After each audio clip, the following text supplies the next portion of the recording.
Welcome back to Plague Scythe Studios, everyone. Ryan here, and yes, you read the title right. That is a new AX8 tutorial in June of 2019. There's been one particular walkthrough video I've been wanting to make for like almost a year at this point. I keep putting it off because there's some other stuff I've been wanting to get to, but it looks like it's about to happen, and I will try to have that video out within the next month. But before the successor, at least the successor for now, to the AX8 releases, that is the Fractal Audio FM3, I did want to get a couple of these videos out there because a lot of this stuff, practically all of this stuff, will apply to the future floorboards as well as the current third generation AX8 as well, and anything else you have that's from the past few years. So this is all good information no matter what you're using, but it would be remiss of me not to go over a few of the things we're talking about today before we get into some more complex stuff. So today I'm talking about control switches, scene controllers, and expression pedals. These are different parameters you can modify kind of in real time on your AX8 or AX8 or FM3 to control different variables that you otherwise can't. Despite these being some of the most powerful and useful features in the Fractal Audio firmware, you'll see that I actually have never taken advantage of these in my own AX8 tutorial videos. I do have some of my own presets with them, but I tend to favor disparate sounds even within one preset, and this doesn't necessarily follow in line with my workflow. But if you're the kind of player that just needs to make a few tweaks here and there, if you want to turn up the drive section with the flick of a foot switch, or you just need to modify the mix of a delay or reverb with an expression pedal, or you want to change the mix of a delay or reverb by scene, but not necessarily change the model, then all of those things can be done extremely easily, extremely efficiently with the modifiers we'll talk about today. So without further ado, let's get into some AX8 edit. For the guinea pig of today's video, I'm going to be using a modified version of the recording preset that I actually track guitars with for my little prog metal project thing. And its main rhythm sound is this. It's a super overdrive modified into a gate, into a Mark IV with the bright and mid-gain boost enabled. We also go through a bit of a 10-band EQ, two different cabinets, into a slight delay, monotape delay, and then into a studio reverb, and it sounds something like this.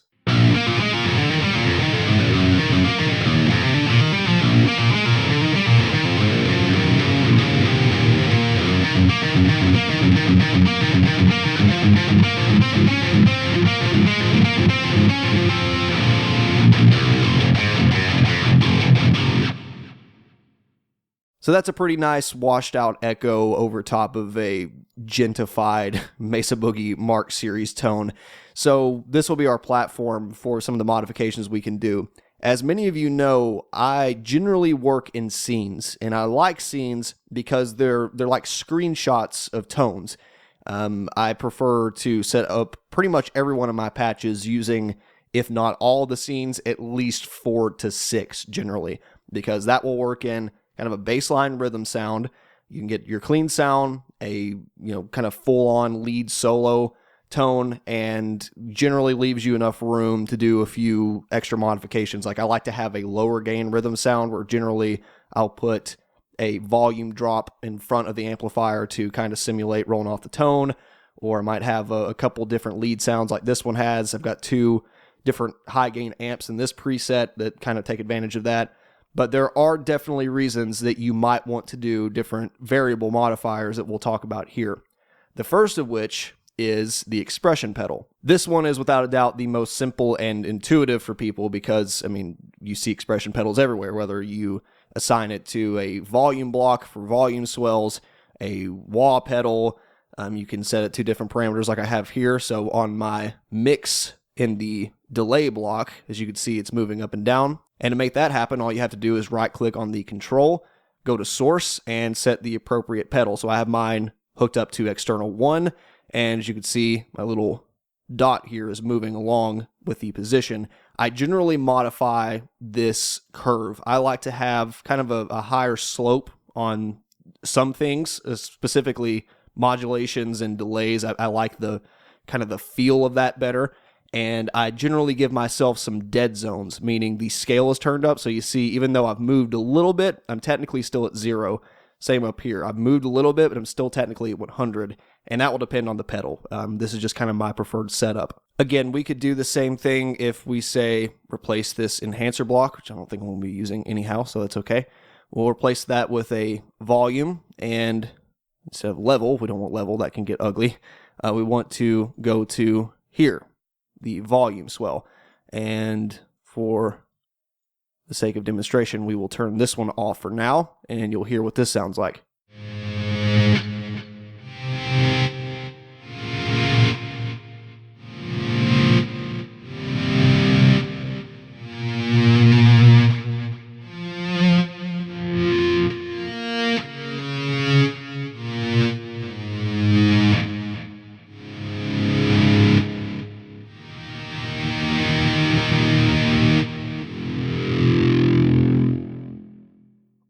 Now, if we unassign that one and go back to delay, you can do stuff like this. And this is generally why a lot of people use 2, 3, even sometimes 4 expression pedals, because they like to be able to use, say, a volume swell and a delay or a wah pedal at the same time. Me, I basically never need to have more than one at a time, but if you would like to do so, obviously you have room to on pretty much all of the second and third generation Fractal products. So this is a really cool use case I find on delay mixes, because say for like a rhythm sound, you want it lower, you kind of just set it and walk away, and you can get some kind of cool stuff going on when you modulate the mix.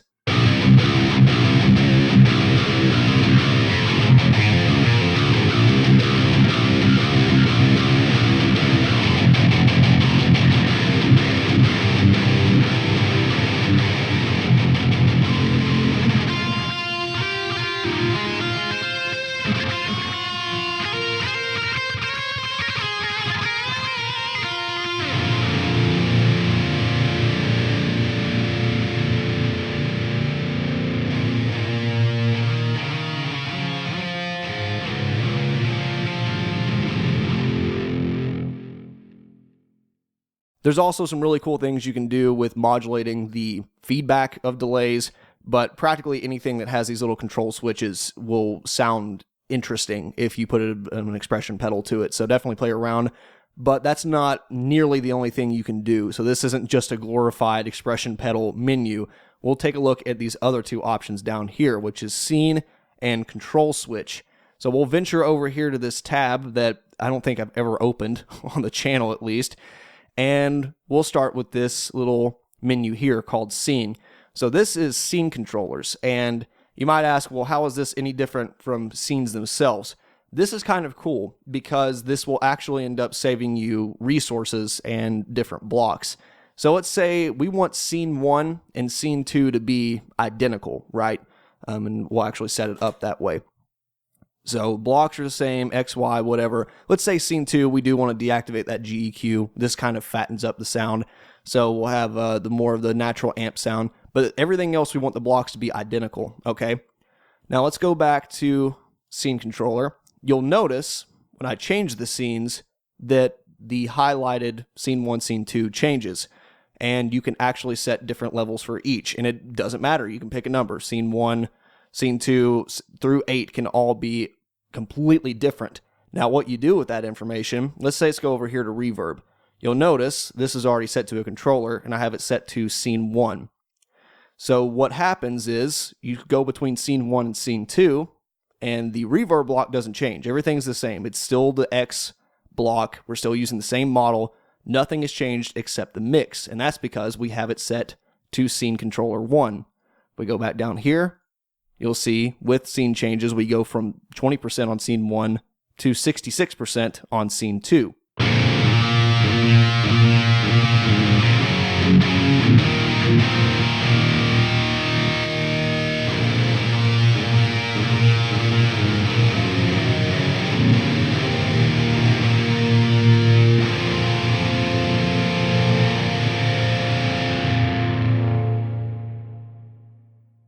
This is a super powerful control option that I think for a lot of players is more valuable than even scenes, because think about it. Let's say you're playing a gig or recording a song, whatever. 9 times out of 10, if you're using a reverb sound, it's probably going to stay the same within one song. I switch it up sometimes, especially going between the high gain preset and the lower gain stuff. But if you've got a single reverb stomp box, you don't have the ability to change between spring, plate, hall, room, easily, unless you've got like something that's MIDI controlled, digital, otherwise. So it kind of makes more sense that for, say, rhythm sound, you could turn it off, or for a lead sound, you can turn it up high, or for a clean sound, kind of leave it in the middle, but you're never actually changing the core sound, you're just changing the mix. And so with changing the scenes, you get a different sound, but it's all off the same block, which does save you processing power, which is especially important on the AX8, and it's going to stay important on the FM3. Like with the expression pedals as well, you can assign multiple blocks to the same scene controller. So for some reason you want to have multiple blocks, say the chorus and reverb, change in tandem with each other between 20 and 66%, you can assign it to do so. If you don't, though, if you want to independently control some things, we have Scene Controller 2, which we can assign to any of these as well. So say we turn up the level here, Scene Controller 2, and you just change it back here. So you do have 2 to play with. I'm fairly certain that stays the same on the FM3. Could be wrong. I'm trying to correct myself here. But you do have more to play with on the bigger AX8 brothers. That brings us to another kind of cool thing, the control switch. This is the one that I probably use the least. And the biggest reason for that is because you have to take up room on the floorboard where I could otherwise put scenes. So if I'm using a preset that needs all 8 scenes, and this one does, I think I actually need 7 on this one, but I have another set to a preset. So I don't use this that often because I can generally do what I want to do using all the scenes anyway. However, just like with the previous examples, there's a lot of stuff you can do without changing the blocks, without changing the overall layout of your signal chain, and you'll see that here. So if we go to this drive block, I actually have the drive parameter set to control switch 2. And if I go down here to my floorboard, you'll notice that that parameter just changed. If I click it on and off again, see the scene's not changed, but we have changed the drive level. And that's because we go back down here to control switch on off. This is set to control switch 2. And just like with the expression pedals, all that good stuff, you can set a min and max level. So in this case, off is indeed off, and on isn't actually maxed out. I've got it right below kind of 1 o'clock. We could turn up the minimum if we want. So let's say we want our minimum drive level to be 1.37 for some reason. As you'll see, it follows suit. So even though it's an on-off thing, you can actually kind of change between percentages in the same way you can do with scene controllers.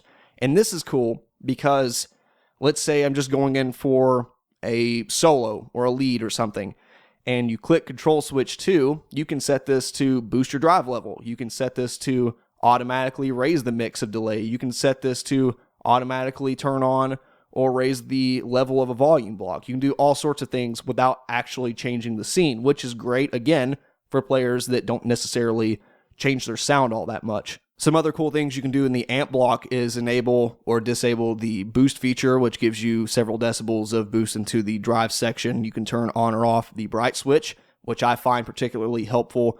Say like my rhythm sound, I want a big cutting thing going on to be able to hear all these low tuned strings, but for a lead sound, maybe the bass amplifier sounds great, but I just want to kind of cut some of that high end, fatten it up, and turn it off. And between these parameters, especially with the super overdrive, any overdrive pedal in general, it's not like you can do these things in real time if you're playing a set. I don't think anyone wants to be bending over and changing the drive parameters on their pedals. And if you want to, kind of get that same effect, you'll have to have 2 and switch them on and off, and either have a MIDI controller, a looper, or do the pedal dance. So this gives you, with one switch, basically the ability to change about any parameter that you want in here that isn't just the block. And you can't do all of that with just scenes alone without changing the blocks entirely. So all this is super powerful stuff. And I'll give you kind of a demo as to what this all sounds like. So I'm going to assign this a control switch 2 as well. And you can do some funky stuff with this where minimum is on and maximum is off, which is kind of backwards thinking. But this will change in tandem to where, again, we have the bright switch off when I go for my solo sound and the bright switch on in rhythm.